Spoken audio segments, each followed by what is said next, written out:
We begin tonight with the sudden departure of FBI Deputy Director Andrew McCabe, the #2 man at the FBI, and a frequent target of the president's criticism. McCabe stepped in temporarily when FBI Director James Comey was fired, defending the scope of the FBI's Russia investigation and defending James Comey, saying the rank and file had not lost confidence in him.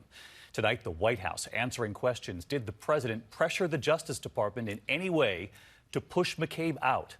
ABC senior justice correspondent Pierre Thomas leading us off.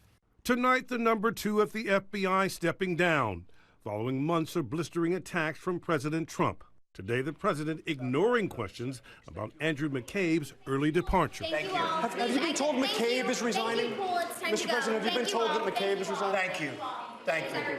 It was McCabe who stepped in after President Trump fired FBI Director James Comey. A day after Comey was ousted, sources tell ABC News about a tense conversation between the president and McCabe. The president angry that McCabe allowed Comey to fly back from California after getting fired on an FBI plane, allegedly calling McCabe's wife a loser. The White House has not responded to multiple requests for comments from ABC News. Days later on Capitol Hill, McCabe defending his former boss after the White House claimed that the rank and file had lost confidence in Comey. Is it accurate that the rank and file no longer supported Director Comey?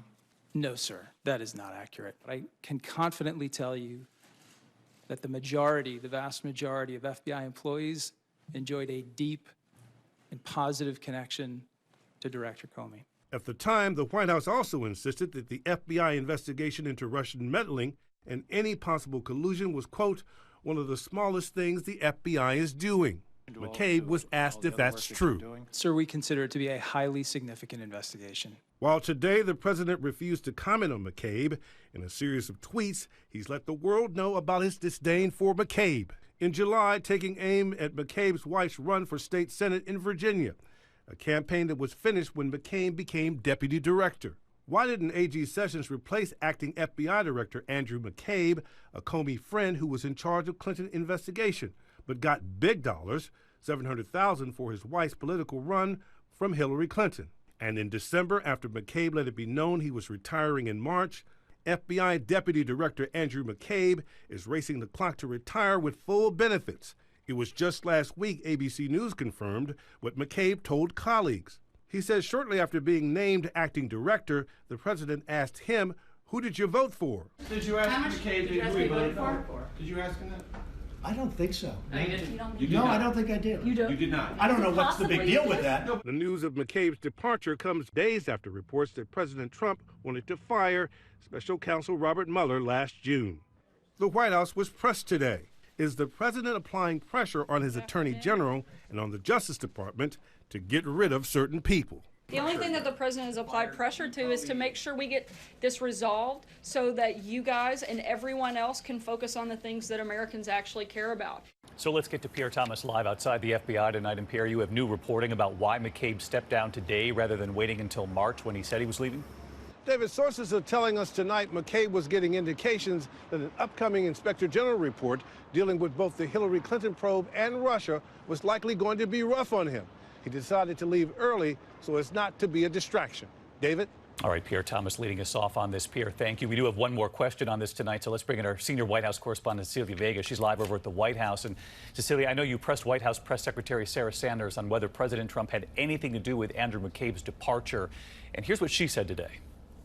Can you say definitively then that the president did not play a role in Andrew McCabe stepping down? Yes, I didn't say the president wasn't part of this decision-making process, and we would refer you to the FBI, where Christopher Wray serves as the director. The president has full confidence in him and has put the decisions at the FBI in his hands.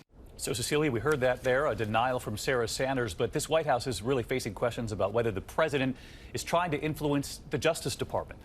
David, you remember President Trump fired FBI Director James Comey. Sources tell us he moved to fire Special Counsel Robert Mueller, and now Andrew McCabe is out. The White House may be denying that the president played a role in Andrew McCabe's ouster today, but President Trump made it very clear he wanted him gone. David, the big question facing this administration right now in the midst of this Russia investigation, is President Trump pressuring his top law enforcement officials out of the job? And David, does this amount to obstruction? Cecilia Vega with us at the White House tonight. Cecilia, thank you. And as you know, Cecilia and the whole team will be here because President Trump will deliver his first State of the Union address. It is expected to focus on the economy, new jobs, trade, among other things. And ABC News and our entire powerhouse political team will cover it live, 9 p.m. Eastern, right here tomorrow night. Hi, everyone. George Stephanopoulos here. Thanks for checking out the ABC News YouTube channel. If you'd like to get more videos, show highlights, and watch live event coverage, click on the right over here to subscribe to our channel. And don't forget to download the ABC News app for breaking news alerts. Thanks for watching.